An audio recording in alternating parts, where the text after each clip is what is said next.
Hi friends, I welcome you all here at TNV Academy. In this session, we are going to talk about an international standard ISO 37001 2016. And now we proceed to Clause 5, Leadership of ISO 37001 2016. This Clause 5 leadership talks about the role of top management, which is the group of people who direct and control your organization at the highest level. They need to ensure that the ABMS and its requirements are integrated into the organization's processes and the policy and objectives are aligned with the strategic direction of the organization. They also need to make sure that the anti-bribery policy is made available, communicated, maintained, and understood by all parties. The Clause 5 leadership is further divided into three subclauses, which are 5.1 leadership and commitment, 5.2 anti-bribery policy, 5.3 organizational roles, responsibilities, and authorities. Let's start with the subclause 5.1 leadership and commitment. The subclause 5.1 again has its own two subclauses. Subclause 5.1.1 governing body and subclause 5.1.2 top management. The clause 5.1.1 governing body states that when the organization has a governing body, that body must demonstrate leadership and commitment with respect to the anti-bribery management system by approving the organization's anti-bribery policy and ensuring that the organization's strategy and anti-bribery policy are aligned. The governing body must demonstrate leadership and commitment with respect to anti-bribery management system at planned intervals, receiving and reviewing information about the content and operation of the organization's anti-bribery management system. The subclause 5.1.1 specifies that governing body must establish leadership and commitment with respect to anti-bribery management system, requiring that adequate and appropriate resources needed for effective operation of the anti-bribery management system are allocated and assigned. Subclause 5.1.1 also states that governing body must demonstrate leadership and commitment, exercising reasonable oversight over the implementation of the organization's anti-bribery management system by top management and its effectiveness. Standard under subclause 5.1.1 also says that these activities must be carried out by the top management if the organization does not have a governing body. Let's come to subclause 5.1.2, top management. The subclause 5.1.2, top management of ISO 37001 2016 states that the top management must demonstrate leadership and commitment with respect to the anti-bribery management system by ensuring that the anti-bribery management system, including policy and objectives, is established, implemented, maintained, and reviewed to adequately address the organization's bribery risks. Top management must show leadership and commitment with respect to anti-bribery management system by ensuring the integration of the anti-bribery management system requirements into the organization's processes and also deploying adequate and appropriate resources for the effective operation of the anti-bribery management system. The subclause 5.1.2 states that while communicating internally and externally regarding the anti-bribery policy, the top management must determine leadership and commitment with respect to the anti-bribery management system. According to the clause, top management must establish leadership and commitment by communicating internally the importance of effective anti-bribery management and of confirming to the anti-bribery management system requirements. The top management must establish the leadership and commitment by ensuring that the anti-bribery management system is appropriately designed to achieve its objectives, and also by directing and supporting personnel to contribute to the effectiveness of the anti-bribery management system. Subclause 5.1.2 states that by promoting an appropriate anti-bribery culture within the organization and promoting continual improvement, top management could demonstrate leadership and commitment with respect to the anti-bribery management system.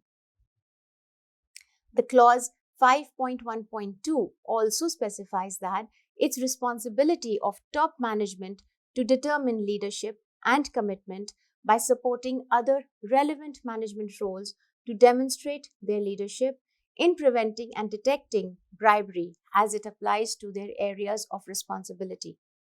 It is stated under subclause 5.1.2 that the top management must establish leadership by encouraging the use of reporting procedures for suspected and actual bribery. Clause refers to study clause 8.9 of the standard for more information about it. Clause 5.1.2 specifies that top management must show leadership and commitment with respect to anti-bribery management system by ensuring that no personnel will suffer retaliation, discrimination, or disciplinary action as described under subclause 7.2.2.1d for reports made in good faith or on the basis of a reasonable belief of violation or suspected violation of the organization's anti-bribery policy, or for refusing to engage in bribery even if such refusal can result in the organization losing business, except where the individual participated in the violation. The clause 5.1.2 states that with respect to anti-bribery management system, top management must show leadership and commitment at planned intervals, reporting to the governing body, if any, on the content and operation of the anti-bribery management system and of allegations of serious or systematic bribery. It is also a recommendation under this clause as a note to see Annexure A.5 for guidance. Let's talk now about Subclause 5.2 Anti-Bribery Policy. The Subclause 5.2 Anti-Bribery Policy states that the top management must establish, maintain, and review an anti-bribery policy that prohibits bribery and requires compliance with anti-bribery laws that are applicable to the organization. The policy must be appropriate to the purpose of the organization and must provide a framework for setting, reviewing, and achieving anti-bribery objectives. Subclause 5.2 says that the anti-bribery policy must include a commitment to satisfy anti-bribery management system requirements. The policy must encourage raising concerns in good faith or on the basis of a reasonable belief in confidence without fear of reprisal.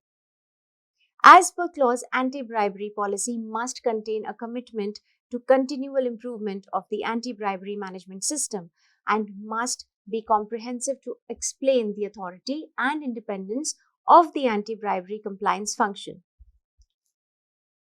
The subclause 5.2 states that the top management must establish, maintain, and review an anti-bribery policy that explains the consequences of not complying with the anti-bribery policy.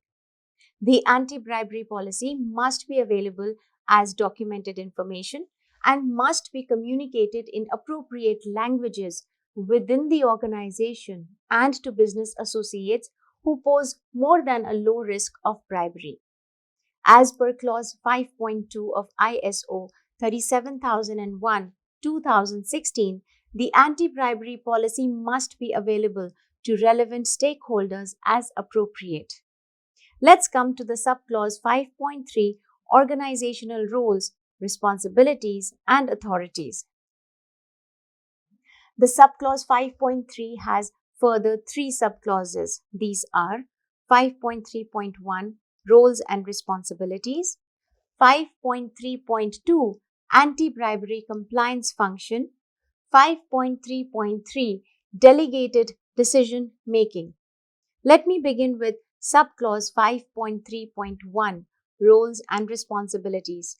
The Subclause 5.3.1 of ISO 37001-2016 specifies that the top management must have overall responsibility for the implementation of and compliance with the anti-bribery management system, as described in Subclause 5.1.2 of the standard. As per this subclause 5.3.1, top management must ensure that the responsibilities and authorities for relevant roles are assigned and communicated within and throughout every level of the organization. According to the clause, managers at every level must be responsible for requiring that the anti-bribery management system requirements are applied and complied within their department or function. The governing body, if any, top management, and all other personnel must be responsible for understanding, complying with, and applying the anti-bribery management system requirements as they relate to their role in the organization. Coming now to the subclause 5.3.2, Anti-Bribery Compliance Function. This clause says that the top management must assign to an anti-bribery compliance function the responsibility and authority for overseeing the design and implementation by the organization of the anti-bribery management system. As per subclause 5.3.2, top management must assign to an anti-bribery compliance function that the responsibility and authority for providing advice and guidance to personnel on the anti-bribery management system and issues relating to bribery. The responsibility and authority must be assigned to an anti-bribery compliance function for ensuring that the anti-bribery management system conforms to the requirements of the standard. Top management must also assign the responsibility and authority to an anti-bribery compliance function for reporting on the performance of the anti-bribery management system to the governing body, if any, and top management other compliance functions as appropriate. Subclause 5.3.2 of ISO 37001-2016 states that the anti-bribery compliance function must be adequately resourced and assigned to persons who have the appropriate competence, status, authority, and independence. The anti-bribery compliance function must have direct and prompt access to the governing body, if any, and top management in the event that any issue or concern needs to be raised in relation to bribery or the anti-bribery management system. It is also mentioned under this subclause 5.3.2 that the top management can assign some or all of the anti-bribery compliance function to persons external to the organization.